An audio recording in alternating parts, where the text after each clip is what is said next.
સમાચાર વિસ્તારથી જોઈએ તો સુરતમાં ઉદ્યોગકાર પાસે ખંડણી માંગનાર ઝડપાઈ ગયા છે। બે આરોપીએ ₹5 કરોડની ખંડણી માંગી હતી। આરોપી અજય ત્રિવેદી અને તેજસ પાટીલની ધરપકડ કરી લેવામાં આવી છે। ખંડણી પેટે ₹45 લાખ બળજબરીપૂર્વક પડાવ્યા હતા। કેમિકલનું પાણી ગેરકાયદે છોડાતા હોવાની ધમકી આપવામાં આવી હતી અને ત્યારબાદ ₹2 કરોડ ની ખંડણી માંગવામાં આવી હતી।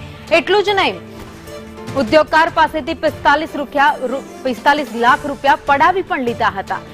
જીપીસીબી તરફથી ક્લોઝર નોટિસ આપવાનો ડર પણ બતાવ્યો હતો, જો કે ખોટા કેસમાં ફસાવી દેવાની ધમકી પણ આપી હતી। ઉદ્યોગકારની 2 કંપનીના પેટે આ ખંડણી માંગવામાં આવી હતી, જો કે આરોપીની ધરપકડ પોલીસે કરી લીધી છે।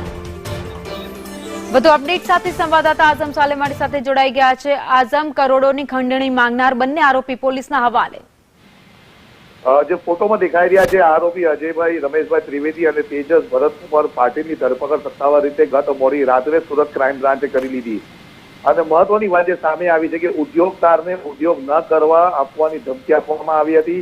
5 કરોડની ખંડણી માંગવામાં આવી, જે પેટે ₹45 લાખ બળજબરીપૂર્વક આ બંને પડાવી લીધા હોવાનો ફરિયાદમાં ઉલ્લેખ કરવામાં આવ્યો છે। ઉદ્યોગકારે છેવટે સુરત ક્રાઇમ બ્રાન્ચને આ બાબતે જાણ કરી હતી। સુરત ક્રાઇમ બ્રાન્ચે સત્તાવાર રીતે ફરિયાદ નોંધી હતી।